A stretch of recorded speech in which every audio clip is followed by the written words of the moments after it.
السلام علیکم ورحمۃ اللہ وبرکاتہ نحمده ونصلی علی رسولہ الکریم رب اشرح لی صدری ویسر لی امری واحلل عقدۃ من لسانی یفقهوا قولی رب زدنا علما اللهم انا نسألك علما نافعا ورزقا واسعا وقلبا شاکرا ولسانا ذاکرا وعملا متقبلا آمین یا رب العالمین۔ تفسیر سورۃ الاحزاب آیت نمبر 59 سے آخر السورہ بیان کرنے کی کوشش کروں گی۔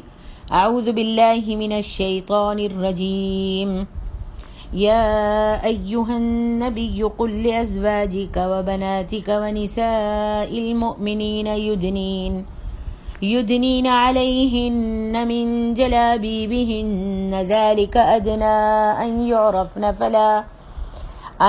يعرفن فلا يؤذين وكان الله غفورا رحيما۔ اے نبی اپنی بیویوں، اپنی بیٹیوں اور مومنوں کی عورتوں سے کہہ دیجئے کہ وہ اپنی چادروں کے پلو اپنے اوپر لٹکا لیا کریں، اس طرح زیادہ توقع ہے کہ وہ پہچان لی جائیں اور انہیں ستایا نہ جائے، اور اللہ تبارک و تعالی معاف کرنے والا رحم کرنے والا ہے۔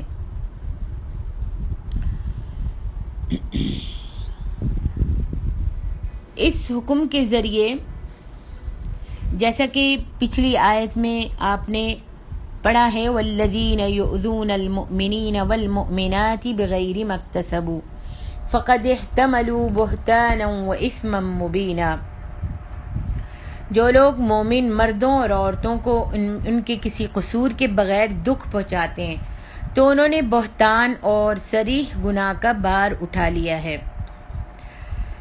جب مسلمان عورتیں رات کو رفع حاجت کے لیے باہر نکلتی تھیں تو کچھ آوارہ لڑکے جو ہیں اور منافق ان سے کچھ لونڈے اور منافق ان سے بیہودہ قسم کی گفتگو اور چھیڑ چھاڑ کرتے تھے، اور جب ان سے باس پرس کی جاتی، پوچھا جاتا، پوچھ گچھ کی جاتی تو کہہ دیتے کہ ہم سمجھے یہ لونڈیاں ہیں۔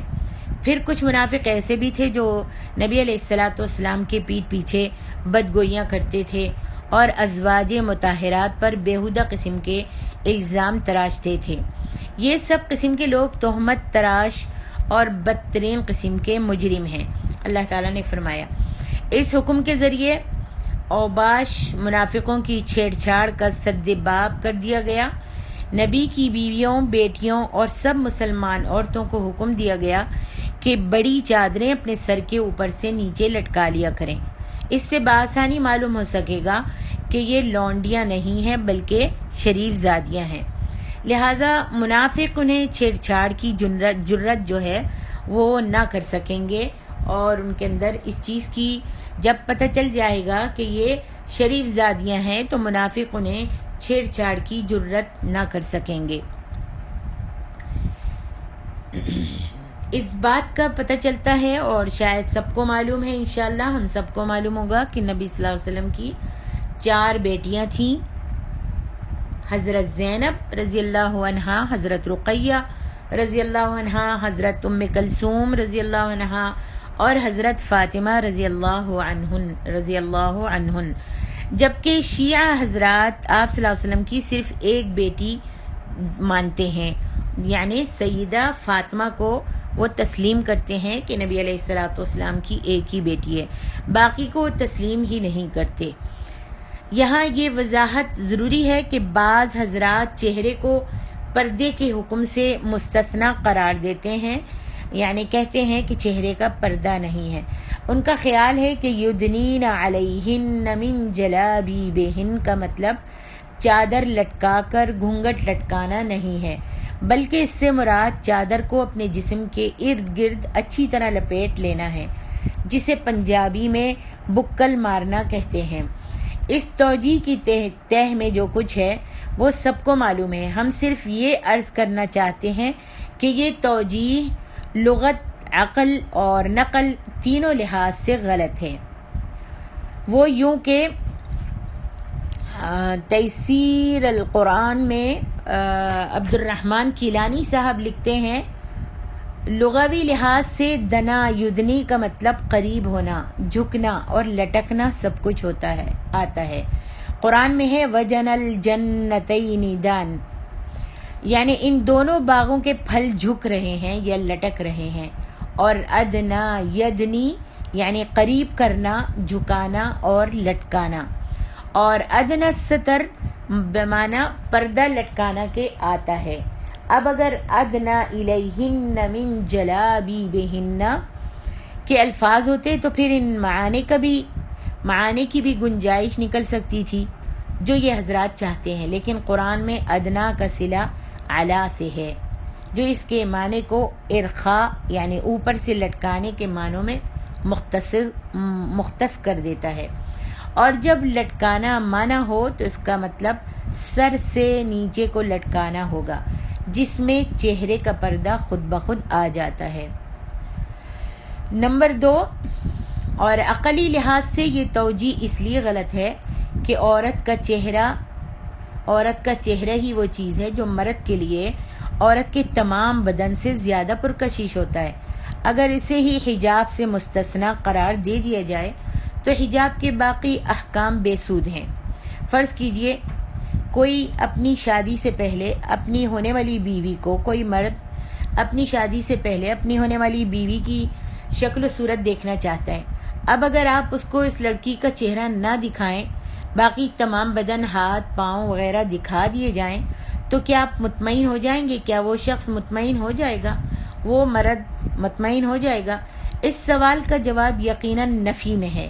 ہاں، یہ ممکن ہے کہ آپ کو اس لڑکی کا صرف چہرہ دکھا دیا جائے اور باقی بدن نہ بھی دکھایا جائے۔ اس صورت میں آپ پھر بھی بہت حد تک مطمئن نظر آئیں گے۔ وہ آدمی جو دیکھنے کے لیے لڑکی کو گیا ہے وہ بہت حد تک مطمئن نظر آئے گا کہ اس نے لڑکی کا چہرہ دیکھ لیا ہے۔ پھر جب یہ سب چیزیں روز مرہ کے تجربے اور مشاہدے میں آ رہی ہیں تو پھر آخر چہرے کو احکام حجاب سے کیوں کر خارج کیا جا سکتا ہے؟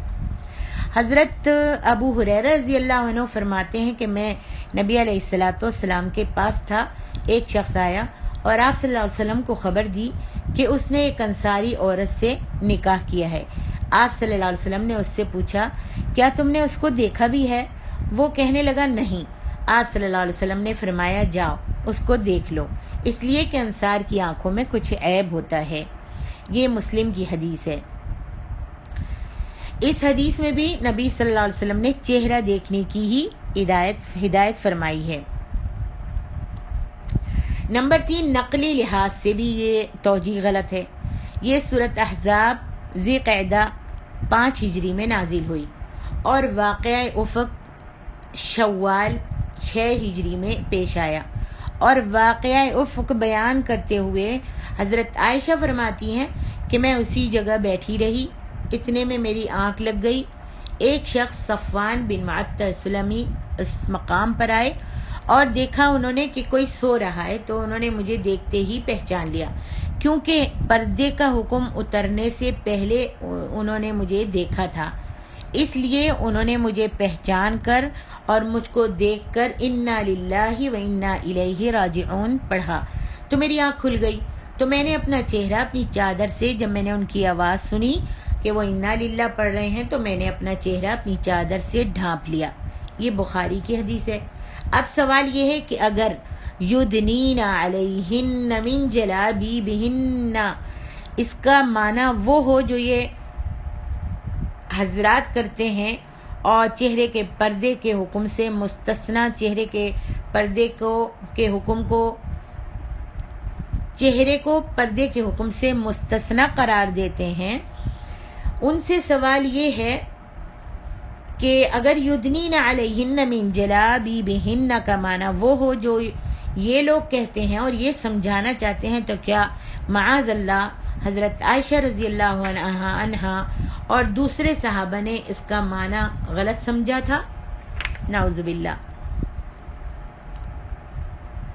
آگے ارشاد ربانی ہے لَإِن لَّمْ يَنْتَهِ الْمُنَافِقُونَ وَالَّذِينَ فِي قُلُوبِهِم مَّرَضٌ، اگر منافق لوگ اور وہ جن کے دلوں میں مرض ہے اور مدینے میں دہشت انگیز افواہیں پھیلانے والے باز نہ آئے۔ مرض والمرجفون فی المدینۃ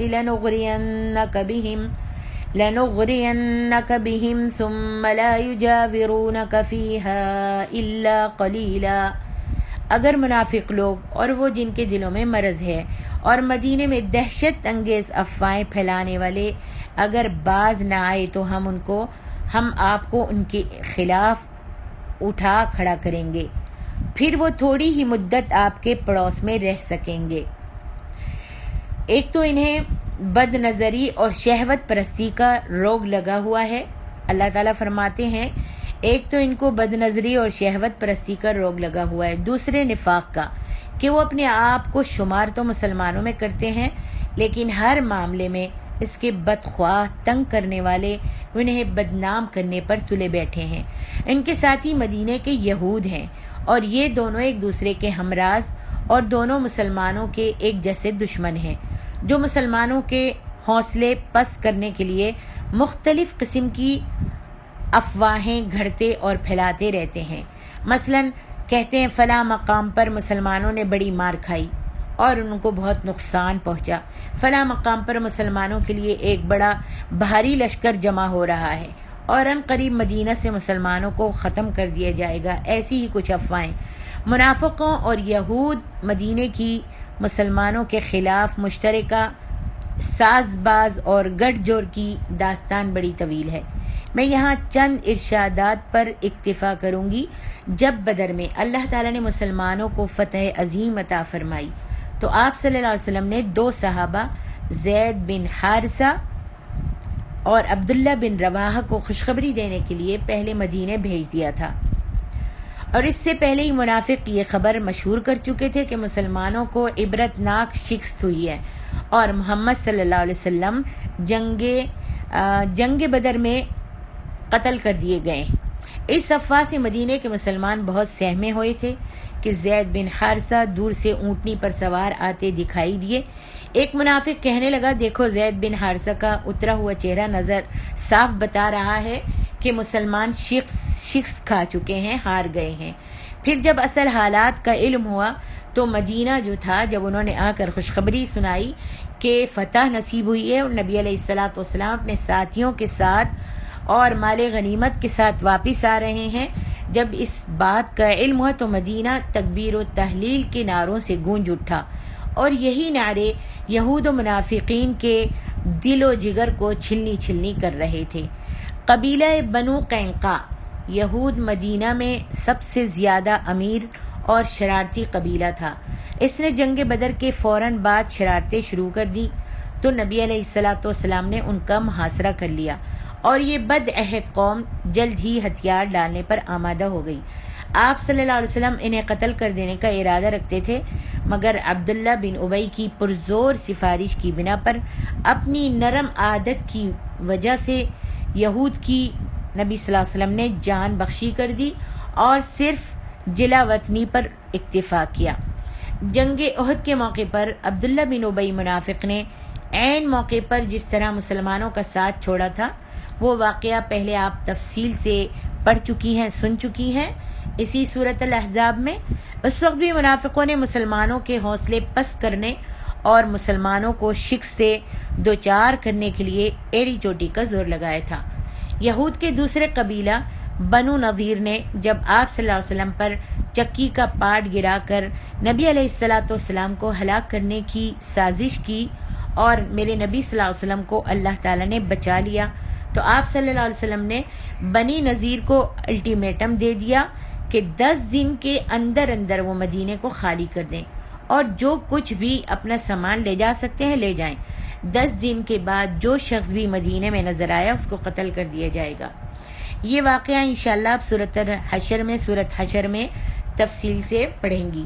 جب یہود نکلنے کے لیے تیاری کرنے لگے تو عبداللہ بن ابی نے انہیں کہلا بھیجا کہ گھبرانے کی کوئی ضرورت نہیں، میرے پاس 2000 مسلح آدمی ہیں جو تمہاری حفاظت میں جان دے دیں گے، لہذا اپنی جگہ پر برقرار رہو اور ڈٹ جاؤ۔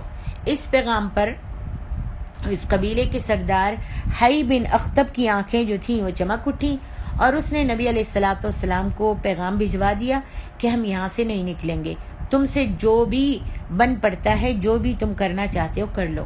اس چیلنج پر جب مسلمانوں نے یہود کا محاصرہ کر لیا تو نہ رئیس المنافقین خود ان کی مدد کو پہنچا، نہ اس کے جو جنگ کرنے والے مرد تھے نہ وہی پہنچے، وہ بھی ویسے ہی بزدل نکلا جیسا کہ یہود بزدل نکلے تھے۔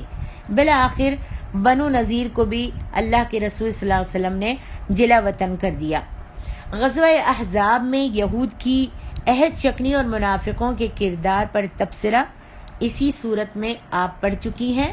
اسی عہد شکنی کی سزا دینے کے لیے جنگ احزاب کے فوراً بعد بنو قریظہ کا محاصرہ کر کے ان کا خاتمہ کر دیا گیا۔ اب بچے کھچے سب یہودی خیبر کی طرف اکٹھے ہو رہے تھے۔ غزوہ بنی مستلق میں منافقوں نے مسلمانوں کو دو طرح سے شدید نقصان پہنچایا۔ ایک تو عبداللہ بن ابی نے قبائلی عصبیت کو ابھار کر مسلمانوں میں پھوٹ ڈالنے کی کوشش کی، اور دوسرے حضرت عائشہ رضی اللہ عنہا پر تہمت لگا کر مسلمانوں کے اخلاقی محاذ پر کاری ضرب لگائی اور انہیں کئی طرح کی پریشانیوں سے دوچار کر دیا۔ ان میں سے پہلا واقعہ تو سورۃ منافقون میں آئے گا اور دوسرا سورۃ نور میں آپ پڑھ چکی ہیں۔ آگے ارشاد ربانی ہے وَالْمُرْجِفُونَ فِي الْمَدِينَةِ لَنُغْرِيَنَّكَ بِهِمْ ثُمَّ لَا يُجَاوِرُونَكَ فِيهَا إِلَّا قَلِيلًا۔ اللہ تبارک و تعالیٰ فرماتا ہے ہم آپ کو ان کے خلاف اٹھا کر کھڑا کر دیں گے، پھر وہ تھوڑی ہی مدت آپ کے پڑوس میں رہ سکیں گے۔ اس سے مراد جنگ بنو قریظہ ہے، جس کے بعد مدینہ یہودیوں سے مکمل طور پر پاک ہو گیا، اور جو یہودی غزوہ بنو قینقاع اور بنو نذیر کے موقعوں پر جلاوطن کیے تھے وہ سب خیبر کی طرف چلے گئے۔ آگے ارشاد ربانی ہے ملعونین اینما ثقفوا اخذوا وقتلوا تقتیلا۔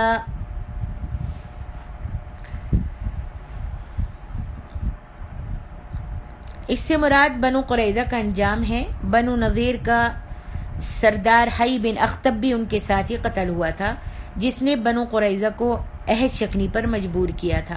آگے اللہ تعالیٰ فرماتے ہیں سنت اللہ فی الذین خلوا من قبل ولن تجد لسنت اللہ تبدیلا۔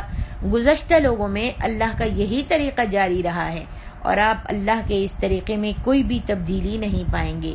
یعنی اللہ کی سنت جاریہ یہی ہے کہ جن لوگوں نے بھی اللہ کے رسولوں کے خلاف شرارتیں کی اور فتنے فساد برپا کیے، فساد پھیلائے، انہیں اسی طرح اللہ تعالیٰ نے ذلیل و خوار اور ہلاک کر دیا۔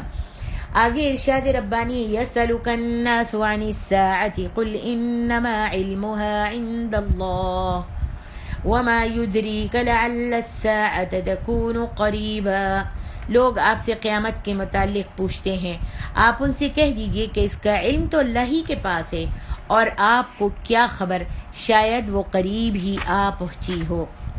چونکہ قیامت کا علم اللہ کے سوا کسی کو بھی نہیں ہے، اور اس کا متعین وقت بتانا بھی مصلحت الہی کے خلاف ہے، لہذا اس کا وقت معین کسی کو نہیں بتایا گیا۔ اور کافر اور منافق یہ سوال بار بار اس لیے کرتے رہتے تھے کہ انہوں نے مسلمانوں کو شکست دینے کے لیے، مسلمانوں کو ہلکا کرنے کے لیے ایک شغل بنایا ہوا تھا، مسلمانوں کی توہین کرنے کے لیے ایک شغل بنایا ہوا تھا، ان کو بہکانے کے لیے، جس سے ان کی مراد محض پیغمبر اسلام اور دعوت اسلام کا مذاق اڑانا ہوتا تھا۔ اسے وہ محض ایک خالی خولی دھمکی سمجھتے تھے۔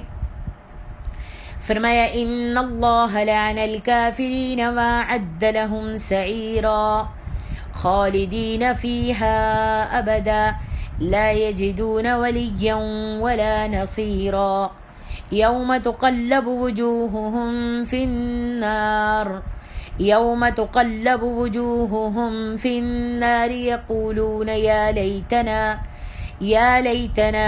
اطعنا اللہ واطعنا الرسولا وقالوا ربنا إنا أطعنا سادتنا وكبراءنا فأضلونا السبيلا ربنا آتهم ضعفين من العذاب والعنهم لعنا كبيرا. اللہ تعالیٰ نے یقیناً کافروں پر لعنت کی ہے اور ان کے لیے بھڑکتی ہوئی دوزخ تیار کر رکھی ہے جس میں وہ ہمیشہ رہیں گے اور کوئی بھی اپنا حامی یا مددگار نہیں پائیں گے. جس دن ان کے چہرے آگ میں الٹ پلٹ کیے جائیں گے وہ کہیں گے اے کاش ہم نے اللہ اور اس کے رسول کی اطاعت کی ہوتی، اور یہ بھی کہیں گے ہمارے پروردگار ہم نے تو اپنے سرداروں اور اپنے بڑوں کا حکم مانا تھا تو انہوں نے ہمیں رائے حق سے بہکا دیا، لہذا اے پروردگار ان پر دگنا عذاب کر اور ان پر سخت لعنت کر. یہ اسی لعنت کا اثر ہے کہ بس فضول سے سوالات کیے جاتے ہیں جس سے ان کا مقصد محض شغل اور استہزاء ہوتا ہے، اور اس دوزخ کی آگ سے نہیں ڈرتے جو ان کے لیے تیار کی جا چکی ہے. ان دو آیات میں یوم تقلب وجوہہم فی النار یقولون یا لیتنا اطعنا اللہ واطعنا الرسول وقالوا ربنا انا اطعنا سادتنا وكبراءنا فأضلونا السبيل ربنا آتهم ضعفين من العذاب والعنهم لعنا كبيرا. ان دو آیتوں سے چند باتیں مستفاد ہوتی ہیں. ایک یہ کہ اللہ کی راہ سے مراد اللہ اور اس کے رسول کی اطاعت ہے. دوسری یہ کہ اللہ اور اس کے رسول کی اطاعت سے دور کرنے والے حضرات دو طرح کے لوگ ہوتے ہیں. ایک دنیاوی سردار، حاکم، رئیس، چودھری وغیرہ جن کا عوام پر اثر ہوتا ہے اور وہ یہ چاہتے ہیں اللہ اور اس کے رسول کی اطاعت کے بجائے لوگوں سے اپنی اطاعت کروائیں. دوسری قسم کے لوگ علماء اور مشائخ یعنی مذہبی پیشوا ہوتے ہیں.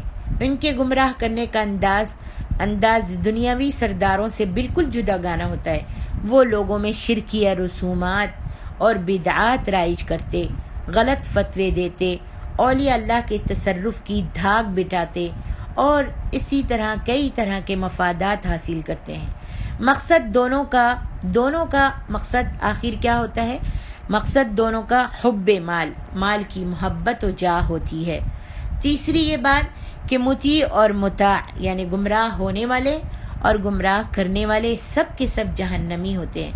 جب وہ جہنم کا عذاب دیکھ لیں گے تو اپنے جرم میں اور اسی طرح عذاب میں تخفیف کی خاطر اطاعت کرنے والے اپنے بڑوں اور پیشواؤں پر یہ الزام لگائیں گے جن کی وہ اطاعت کیا کرتے تھے. ان پر وہ یہ الزام لگائیں گے کہ ہمیں گمراہ کرنے والے تو یہ ہمارے بڑے لوگ ہیں، یہ بڑے لوگ ہیں جنہوں نے ہم کو بہکایا تھا اور جنہوں نے ہم کو گمراہ کیا تھا. لہذا کہیں گے کہ اے پروردگار قیامت والے دن وہ سب ان کے ہی دشمن بن جائیں گے جن کی آج پرستش کرتے ہیں، جن کے پیچھے لگ کر اللہ اور اس کے رسول کے فرمان کو چھوڑ دیتے ہیں اور جن کے پیچھے لگ کر اللہ اور اس کے رسول کے ساتھ شرک و بدعات میں مبتلا رہتے ہیں. قیامت والے دن ان کے دشمن بن جائیں گے اور کہیں گے کہ اے اللہ پروردگار انہیں تو دگنا عذاب کر، انہوں نے ہم کو سیدھے راستے سے ہٹایا تھا اور بہکایا تھا. ان کی التجا یہی ہوگی کہ ہمارے عذاب میں ان کے مقابلے میں آدھی تخفیف ہونی چاہیے. اللہ تخفیف کر دے اور آدھی تخفیف کر دے. اور ان دونوں فریقوں کے درمیان مکالمہ جو ہے پہلے قرآن میں کئی مقامات پر یہ مکالمہ گزر چکا ہے اور کئی مقامات پر آپ پڑھ چکی ہیں. آگے ارشاد ربانی ہے یا ایھا الذین آمنوا لا تکونوا كالذين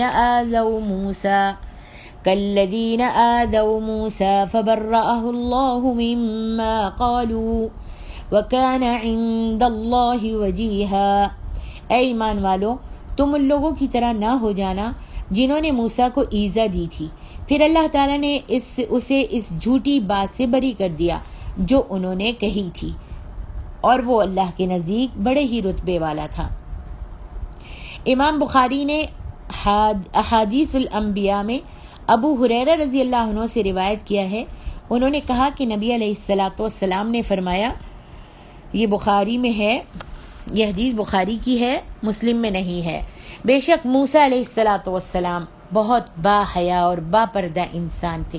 حیا کی وجہ سے وہ اپنے جسم کو چھپا کر رکھتے تھے اور ان کے جسم کا کوئی حصہ نظر نہیں آتا تھا، مگر بنی اسرائیل کے کچھ لوگوں نے انہیں ایذا دیتے ہوئے کہا کہ وہ اس قدر پردہ پوشی سے کام لیتے ہیں، اتنا چھپاتے ہیں اپنے آپ کو اور اتنا پہن کر اور اوڑھ کر رکھتے ہیں، وہ اس لیے یہ کرتے ہیں، اس لیے اپنا جسم چھپاتے ہیں کہ ان کے جسم میں کوئی عیب ہے، یا تو ان کے جسم میں برس ہے، یا پھر ان کے خصیے جو ہیں وہ پھولے ہوئے ہیں، ان کے خصیے پھولے ہوئے ہیں، یا وہ کسی اور آفت میں مبتلا ہیں، کوئی بیماری ہے، کوئی مرض ہے ان کے جسم میں۔ اللہ تعالیٰ نے چاہا کہ وہ موسیٰ علیہ الصلوۃ والسلام کو ان باتوں سے بے عیب قرار دیں۔ ایک دن وہ خلوت میں تھے، اکیلے تھے، انہوں نے کپڑے اتار کر پتھر پر رکھ دیے اور آپ نے موسیٰ علیہ الصلوۃ والسلام نے اپنے کپڑے اتار کر، خلوت میں تھے، اکیلے تھے، کپڑے اتار کر پتھر پر رکھ دیے اور غسل کرنا شروع کر دیا۔ جب غسل سے فارغ ہوئے تو وہ اپنے کپڑے پکڑنے لگے، مگر وہ پتھر جس پر کپڑے رکھے ہوئے تھے کپڑوں کے ساتھ ہی دوڑنے لگا۔ موسیٰ علیہ الصلوۃ والسلام نے اپنے عصا کو پکڑا اور پتھر کے پیچھے بھاگے اور فرمانے لگے، پتھر میرے کپڑے، میرے کپڑے، فرمانے لگے کہ اے پتھر میرے کپڑے، میرے کپڑے، فرمانے لگے ثوبی یا حجر، ثوبی یا حجر، اے حجر، اے پتھر میرے کپڑے، میرے کپڑے۔ آپ یہ کہہ کر اس کے پیچھے بھاگنے لگے۔ جب موسیٰ علیہ الصلوۃ والسلام نے اپنا عصا بھی ہاتھ میں لیا ہوا تھا، پتھر کے پیچھے بھاگتے ہوئے کہا کہ یا حجر ثوبی یا حجر، ثوبی یا حجر۔ پتھر دوڑتا رہا اور موسیٰ علیہ الصلوۃ والسلام اس کے پیچھے دوڑتے رہے۔ پتھر دوڑ کر بنی اسرائیل کی ایک جماعت کے پاس رک گیا۔ انہوں نے موسیٰ علیہ الصلوۃ والسلام کو، اس جماعت نے جب برہنہ دیکھا تو معلوم ہوا کہ اللہ تعالیٰ نے ان کے جسم کو بہت ہی احسن انداز میں پیدا فرمایا ہے اور ان کے جسم میں کوئی بھی عیب نہیں ہے۔ جب بنی اسرائیل نے یہ دیکھ لیا تو وہ پتھر رک گیا، اور جب انہوں نے دیکھ لیا کہ اللہ تعالیٰ نے ان کو بے عیب بنایا ہے، پتھر ٹھہر گیا۔ موسیٰ علیہ الصلوۃ والسلام نے اپنے کپڑے لے کر پہن لیے اور پتھر کو اپنے عصا سے مارنے لگے۔ جو آپ کے ہاتھ میں آپ کا عصا تھا، آپ کی سوٹی تھی، آپ اس سے پتھر کو مارنے لگے۔ اللہ کی قسم، موسیٰ کے مارنے کی وجہ سے پتھر پر 3 یا 4 یا 5 نشانات پڑ گئے۔ بخاری شریف میں ہے کہ انہوں نے جب پتھر پر عصا سے مارا تو قسم کھاتے ہیں ابو ہریرہ کہ نبی صلی اللہ علیہ وسلم نے فرمایا کہ پتھر پر ان کے عصا سے مارنے سے 3 یا 4 یا 5 نشانات پڑ گئے۔ آپ نے فرمایا کہ اسی واقعے کی طرف اس آیت کریمہ میں اشارہ کیا گیا ہے۔ مومنو، تم ان لوگوں میں سے مت ہونا، ان لوگوں جیسے مت ہونا جنہوں نے موسیٰ علیہ الصلوۃ والسلام کو عیب لگا کر رنج پہنچایا تو اللہ نے ان کو بے عیب ثابت کر دیا اور وہ اللہ کے نزدیک آبرو والے تھے۔ یہ حدیث صرف صحیح بخاری میں ہے۔ امام احمد رحمہ اللہ نے حضرت عبداللہ بن مسعود رضی اللہ عنہ سے روایت کیا ہے کہ نبی صلی اللہ علیہ وسلم نے ایک دن کچھ مال وغیرہ تقسیم فرمایا تو ایک انصاری نے کہا کہ اس تقسیم میں اللہ کی رضا کو ملحوظ نہیں رکھا گیا، یعنی یہ جو تقسیم کی گئی ہے یہ انصاف کے ساتھ نہیں کی گئی۔ میں نے کہا کہ اے اللہ کے دشمن، میں نبی علیہ الصلوۃ والسلام کو تمہاری یہ بات ضرور بتاؤں گا۔ پس میں نے نبی صلی اللہ علیہ وسلم کی خدمت میں عرض کر دی، بتا دیا، تو یہ سن کر نبی علیہ الصلوۃ والسلام کا چہرہ اقدس جو تھا گلنار ہو گیا، لال ہو گیا۔ پھر آپ نے فرمایا رحمت اللہ علی موسیٰ، رحمت اللہ علی موسیٰ لقد اوذی باکثر من ھذا فصبر۔ اللہ تعالیٰ موسیٰ علیہ الصلوۃ والسلام پر اپنی رحمت نازل فرمائے، انہیں تو اس سے بھی زیادہ ایذا دی گئی تھی مگر انہوں نے صبر کیا۔ اللہ اکبر۔ اسے امام بخاری اور مسلم نے بھی روایت کیا ہے۔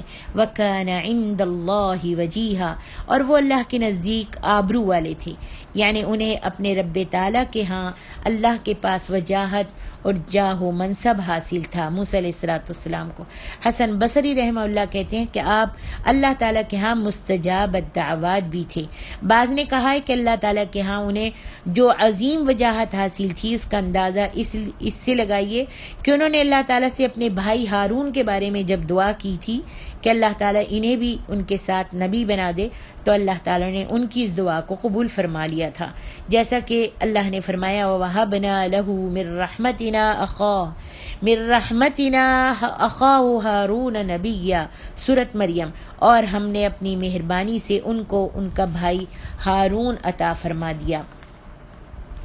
آگے ارشاد ربانی ہے یا ایھا الذین آمنوا اتقوا اللہ وقولوا قولا سدیدا یصلح لکم اعمالکم ویغفر لکم ذنوبکم ومن یطع اللہ ورسولہ فقد فاز فوزا عظیما۔ اے ایمان والو، اللہ سے ڈرو اور ٹھیک ٹھیک بات کہا کرو، وہ تمہارے عمل درست کر دے گا اور تمہارے لیے تمہارے گناہ بھی بخش دے گا، اور جو اللہ اور اس کے رسول کی اطاعت کرے تو یقیناً اس نے بہت بڑی کامیابی حاصل کی۔ اللہ تعالیٰ نے اپنے بندوں کو حکم دیا ہے کہ وہ اس کے تقوی کو اختیار کریں، اس کی اس طرح عبادت کریں گویا اس کو دیکھ رہے ہیں۔ وَقُولُوا قَوْلًا سَدِيدًا، اور سیدھی بات کہا کرو، ایسی سیدھی بات جس میں کوئی کجی اور انحراف نہ ہو۔ اللہ تعالیٰ نے ان سے وعدہ فرمایا ہے کہ وہ جب ایسا کریں گے، سیدھی بات کریں گے، تو وہ انہیں اس کا اجر و ثواب بھی عطا فرمائے گا، ان کے اعمال کو بھی درست کر دے گا، انہیں اعمال صالحہ کی توفیق بھی عطا فرمائے گا، اور پھر آگے ان کے سابقہ گناہوں کو معاف فرما دے گا، اور مستقبل میں سرزد ہونے والے گناہوں سے توبہ کی توفیق بھی عطا فرما دے گا۔ اللہ اکبر۔ بس صرف سیدھی بات کرنے سے اللہ رب العالمین کتنی نعمتوں سے نوازے گا۔ اللہ اکبر۔ فرمایا کہ جب تم سیدھی بات کرنے لگو گے تو اس کا فائدہ یہ ہوگا کہ اللہ تم کو اجر و ثواب عطا فرمائے گا، تمہارے اعمال کو یصلح لکم اعمالکم، تمہارے اعمال کو درست فرما دے گا، یعنی تم نیک ہی کام کرو گے، ویغفر لکم ذنوبکم، اور پھر تمہارے سابقہ جتنے پچھلے تم نے گناہ کیے ان کو بھی معاف فرما دے گا۔ اللہ اکبر۔ ویغفر لکم ذنوبکم، اور تمہارے پچھلے گناہ بھی معاف کر دے گا۔ اللہ اکبر۔ مستقبل میں سرزد ہونے والے گناہوں سے توبہ کی توفیق بھی عطا فرما دے گا۔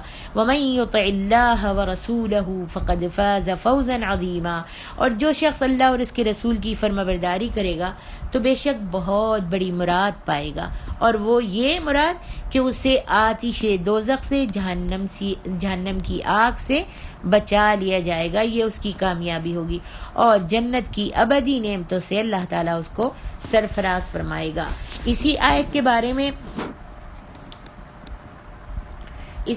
بارے میں عبد الرحمن کیلانی صاحب اپنی تیسیر القرآن میں فرماتے ہیں، ان دو آیات میں اللہ تعالیٰ نے دین و دنیا میں کامیاب زندگی کا ایک زرین اصول بیان فرمایا ہے جو کسی انسان کی پوری زندگی کو محیط ہے، اور وہ اصول یہ ہے کہ بات سیدھی اور صاف کیا کرو، جس میں جھوٹ نہ ہو، کوئی ایچ پیچ اور ہیر پھیر بھی نہ ہو، کسی کی جان بداری بھی نہ ہو، بات جتنی ہی ہو اتنی ہی کرو، اس پر حاشیے مت چڑھاؤ، اور اپنی طرف سے کمی پیشی بھی مت کرو۔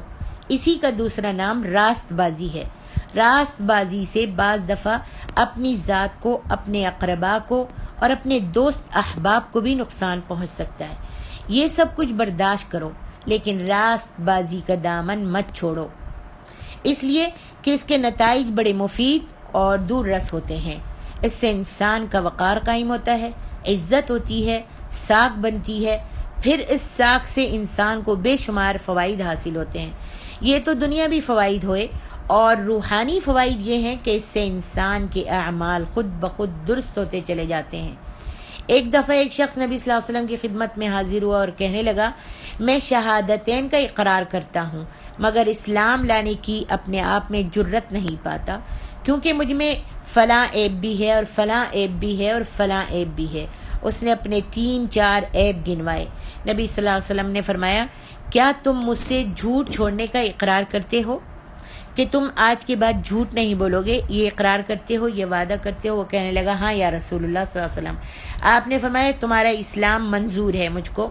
چنانچہ جب بھی وہ کوئی قصور کرنے لگتا، کوئی بھی جو اس کے اندر عیب تھے وہ اپنا عیب کرنے لگتا، کوئی گناہ کا کام کرنے لگتا، تو اس کو خیال آتا کہ فلانا میں کام کر لوں گا، جب فلاں آدمی میں گناہ کا کام کر لوں گا، لیکن میں اسلام لے آیا ہوں، میں نے نبی صلی اللہ علیہ وسلم سے وعدہ کیا ہے کہ میں جھوٹ نہیں بولوں گا، تو اگر میں کوئی کام گناہ کا کر لوں گا تو فلانا آدمی یا اللہ کے رسول مجھ سے پوچھیں گے، یا قیامت والے دن اللہ مجھے پوچھے گا، تو اب میں جھوٹ تو بول نہیں سکتا، پھر کیا کہوں گا، یعنی جھوٹ ہی بولوں گا۔ تو وہ یہ سوچ کر اس گناہ سے اور اس قصور کو کرنے سے رک جاتا تھا، اس خیال سے وہ اس عیب سے باز رہتا تھا۔ آہستہ آہستہ اس کے تمام اعمال جو تھے وہ درست ہو گئے، اور سارے عیب جو تھے وہ اس نے چھوڑ دیے اس جھوٹ کو چھوڑنے سے۔ یہ تو صرف جھوٹ چھوڑنے کی بات تھی، جبکہ قول صدیق جھوٹ ترک کرنے سے بہت اعلیٰ اخلاقی قدر ہے، پھر اس سے انسان کے اعمال کیوں درست نہیں ہوں گے؟ اور جب اس کے اعمال درست ہو گئے تو سابقہ گناہ اللہ تعالیٰ خود ہی حسب وعدہ معاف فرما دیں گے، اور یہ سب کچھ اسی صورت میں ممکن ہے جبکہ وہ اللہ سے ڈرتا ہو اور اللہ اور اس کے رسول صلی اللہ علیہ وسلم کا مطیع فرمان ہو، فرما بردار ہو، اور ایسے شخص کی اخروی زندگی بھی بہرحال بہت ہی کامیاب زندگی ہوگی انشاءاللہ۔ اللہ سے دعا کرتے ہیں کہ اللہ ہم نے یہ پڑھا ہے یہ آیت، اس پر ہم کو عمل کرنے کی توفیق عطا فرما، اور یہ عیب جوئی سے یا چغل خوری سے یا ایک دوسرے پر طعنہ بازی سے یا پھر ایک دوسرے پر الزام تراشی سے اللہ ہم سب کو بچنے کی توفیق عطا فرما، تاکہ ہم اس آیت پر عمل کر سکیں۔ ہم نے یہ پڑھ لی ہے اور سن لی ہے تو ہم کو چاہیے اس آیت پر عمل کریں، اور جب ہم عمل کرنے لگیں گے تو انشاءاللہ اللہ تعالی ہم کو نیک اعمال کرنے کی توفیق عطا فرما دے گا، اور پچھلی جو ہم نے زندگی میں گناہ کیے ہیں اللہ ان کو معاف کر دے گا، اور پھر اللہ رب العالمین کی اطاعت ہم کو نصیب کر دے گا، اللہ کی اور رسول صلی اللہ علیہ وسلم کی اطاعت نصیب فرما دے گا، تو انشاءاللہ ہماری دنیا اور آخرت میں کامیابیاں ہی کامیابیاں ہوں گی۔ آگے ارشاد ربانی ہے، اِنَّا عَرَضْنَا الْأَمَانَةَ عَلَى السَّمَاوَاتِ وَالْأَرْضِ وَالْجِبَالِ فَأَبَيْنَ أَن يَحْمِلْنَهَا وَأَشْفَقْنَ مِنْهَا وَحَمَلَهَا الْإِنسَانُ إِنَّهُ كَانَ ظَلُومًا جَهُولًا۔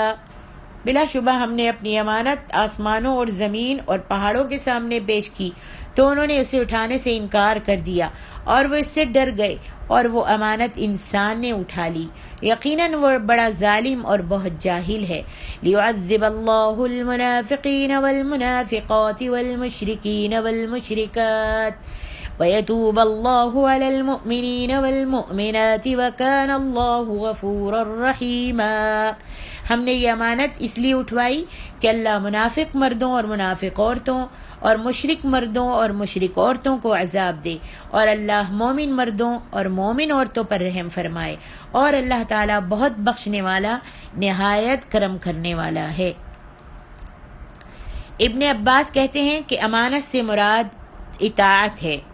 اللہ تعالیٰ نے اس امانت کو آسمانوں، زمین اور پہاڑوں کے سامنے آدم کے سامنے پیش کرنے سے پہلے پیش کیا تھا، مگر انہوں نے اس بوجھ کو اٹھانے کی اپنے آپ میں طاقت نہیں پائی، تو اللہ تعالیٰ نے آدم علیہ السلام سے فرمایا کہ میں نے امانت کو آسمانوں، زمین اور پہاڑوں کے سامنے پیش کیا تھا، مگر انہوں نے اس کے اٹھانے کی طاقت نہیں پائی، تو اس میں جو کچھ ہے کیا اس کے ساتھ تم اس کو اٹھا سکتے ہو؟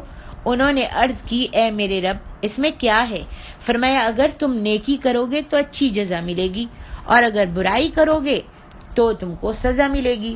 تو آدم علیہ السلام نے اس کو لے کر اٹھا لیا، اسی لیے فرمایا وَحَمَلَهَا الْإِنسَانُ إِنَّهُ كَانَ ظَلُومًا جَهُولًا، اور انسان نے اس کو اٹھا لیا، بے شک وہ انسان اس امانت میں خیانت کرنے والا بڑا ظالم، بڑا جاہل تھا۔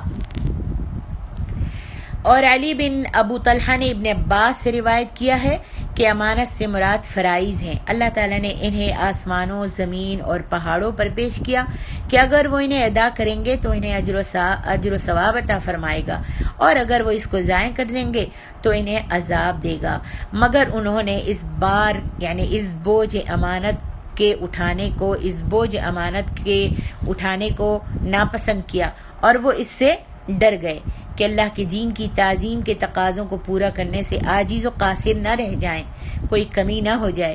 اسے جب آدم علیہ السلام کے سامنے پیش کیا گیا تو انہوں نے اس کو قبول کر لیا، اور یہی معنی اس ارشاد باری تعالیٰ کے ہیں وَحَمَلَهَا الْإِنسَانُ إِنَّهُ كَانَ ظَلُومًا جَهُولًا، اور انسان نے اس کو اٹھا لیا، بے شک وہ ظالم اور جاہل تھا۔ یعنی جہول سے مراد اللہ تعالیٰ کے حکم سے غفلت ہے۔ واللہ اعلم۔ اس میں کئی اقوال ہیں، اور کچھ دیگر لوگوں کا کہنا ہے کہ اس سے مراد طاعت ہے، اور ابی بن کعب نے کہا کہ یہ بھی امانت ہے کہ عورت کو اپنی شرمگاہ کے بارے میں امین ٹھہرایا گیا۔ قتادہ کا قول ہے کہ امانت سے مراد دین، فرائض اور حدود ہیں۔ امام مالک نے زید بن اسلم سے روایت کیا امانت سے مراد 3 چیزیں ہیں، نماز، روزہ اور غسل جنابت۔ ان تمام اقوال میں تفسیر ابن کثیر میں امام ابن کثیر لکھتے ہیں کہ ان تمام اقوال میں کوئی تضاد نہیں ہے، بلکہ یہ سب اس نقطے پر متفق ہیں کہ اس سے مراد ذمہ داری کا بوجھ، اوامر و نواہی کو ان کی شرائط کے ساتھ قبول کرنا ہے، اور وہ یہ کہ اگر اس نے اس امانت کو پورا کیا تو اسے اجر و ثواب سے نوازا جائے گا، اور اگر اس نے اسے پورا نہیں کیا تو اسے سزا ملے گی۔ بس انسان نے اپنے ضعف، جہالت اور ظلم کے باوصف اسے قبول کر لیا۔ ہاں البتہ جسے اللہ توفیق دے وہی اس بار امانت سے عہدہ برآ ہو سکتا ہے اور اس کو پورا کر سکتا ہے۔ وباللہ المستعان۔ امانت سے متعلق وہ حدیث بھی ہے جسے امام احمد نے حذیفہ رضی اللہ عنہ سے روایت کیا ہے۔ انہوں نے کہا کہ ہم سے نبی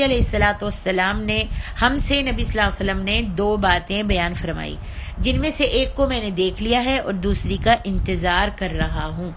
آپ نے ہمیں بیان فرمایا امانت لوگوں کے دلوں کی جڑوں میں نازل ہوئی تھی، پھر قرآن نازل ہوا، لوگوں نے قرآن سے بھی معلوم کر لیا اور سنت سے بھی معلوم کر لیا کہ امانت کی کس قدر اہمیت ہے۔ پھر آپ نے ہم سے امانت کے اٹھا لیے جانے کے بارے میں بیان فرمایا، یعنی نبی صلی اللہ علیہ وسلم نے امانت کے اٹھا لینے کے بارے میں بیان فرمایا۔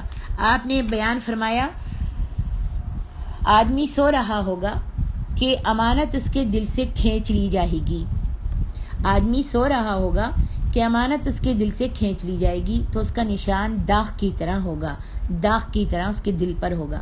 پھر وہ سوئے گا تو باقی امانت بھی اس کے دل سے کھینچ لی جائے گی، سو اس کے دل کے اوپر چھالے کی طرح نشان باقی رہ جائے گا، اس انگارے کی طرح جسے تم نے اپنے پاؤں پر ڈال دیا ہو، جس سے چھالا پڑ جائے، اسے تم پھولا ہوا دیکھتے ہو مگر اس میں کوئی چیز نہیں ہوتی، کہ لوگ خرید و فروخت کرنے لگیں گے، مگر کوئی ایک آدمی بھی ایسا نہیں ملے گا جو امانت کو ادا کرنے والا ہو، حتیٰ کہ کہا جانے لگے گا کہ فلاں خاندان میں ایک امانت دار شخص ہے، یہاں تک بھی کہا جانے لگے گا کہ فلاں شخص کس قدر بہادر، کس قدر ہنسمکھ اور کس قدر عقل مند ہے، مگر اس کے دل میں رائی کے دانے کے برابر بھی ایمان نہیں ہوگا۔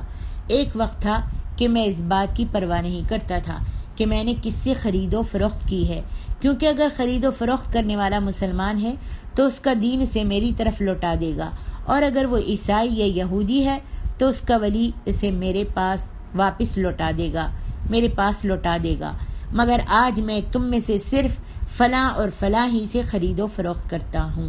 صحیحین میں یہ حدیث بروایت اعمش ہے۔ امام احمد نے عبداللہ بن عمرو سے روایت کیا ہے کہ بے شک نبی صلی اللہ علیہ وسلم نے فرمایا اربع اذا کن فیک فلا علیک ما فاتک من الدنیا حفظ امانت وصدق حدیث وحسن خلیقت وعفت فی طعمت۔ جب تم میں 4 چیزیں موجود ہوں تو پھر دنیا کی کسی بھی چیز کے موجود نہ ہونے کا تمہیں کوئی غم نہیں ہونا چاہیے۔ جب تم میں 4 چیزیں موجود ہوں تو پھر دنیا کی کسی بھی چیز کے موجود نہ ہونے کا تمہیں کوئی غم نہیں ہونا چاہیے۔ نمبر 1 حفظ امانت، نمبر 2 سچ بولنا، نمبر 3 حسن خلق، اور چوتھی چیز حلال کھانا۔ ارشاد باری تعالیٰ ہے لِيُعَذِّبَ اللَّهُ الْمُنَافِقِينَ وَالْمُنَافِقَاتِ وَالْمُشْرِكِينَ وَالْمُشْرِكَاتِ، تاکہ اللہ تعالیٰ منافق مردوں اور منافق عورتوں اور مشرک مردوں اور مشرک عورتوں کو عذاب دے، یعنی بنی آدم پر اس امانت اس امانت شرعی ذمہ داریوں کا بوجھ اس لیے ڈالا گیا تاکہ اللہ تعالیٰ ان میں سے منافق مردوں اور عورتوں کو عذاب دے. اور منافق وہ ہیں جو اہل ایمان کے خوف کی وجہ سے ایمان کو ظاہر کرتے ہیں اور کافروں کی اتباع کرنے کی خاطر کفر کو چھپاتے ہیں. والمشرکین والمشرکات، اور مشرک مرد اور مشرک عورتیں، یعنی وہ لوگ جو ظاہری اور باطنی طور پر اللہ تعالیٰ کے ساتھ شرک کرتے اور اس کے رسول کی مخالفت کرتے ہیں. وَيَتُوبَ اللَّهُ عَلَى الْمُؤْمِنِينَ وَالْمُؤْمِنَاتِ، اور اللہ مومن مردوں اور مومن عورتوں پر مہربانی کرے اور ان مومنوں پر رحم فرمائے جو اللہ تعالیٰ، اس کے فرشتوں، اس کی کتابوں اور اس کے رسولوں پر ایمان رکھتے اور اس کی اطاعت کو بجا لاتے ہیں. وَكَانَ اللَّهُ غَفُورًا رَحِيمًا، اللہ تعالیٰ تو بڑا ہی بخشنے والا، نہایت ہی مہربان ہے. الحمدللہ سورۃ احزاب کی تفسیر مکمل ہوئی. وَلِلَّهِ الْحَمْدُ وَالْمِنَّةُ. اللہ تبارک و تعالی ہماری چھوٹی سی کوشش کو قبول فرما لے، اور اگر کوئی ایسے الفاظ غلط نکل گئے ہیں، زبر زیر کی یا پیش کی کوئی غلطی مجھ سے ہو گئی ہے، تو اللہ تعالیٰ اس کو معاف فرما دے، اور اللہ تعالیٰ ہمارے گناہوں کو معاف کر دے اور ہماری غلطیوں سے درگزر فرما دے. سبحانک اللہم و بحمدک، اشہد ان لا الہ الا انت، استغفرک و اتوب الیک.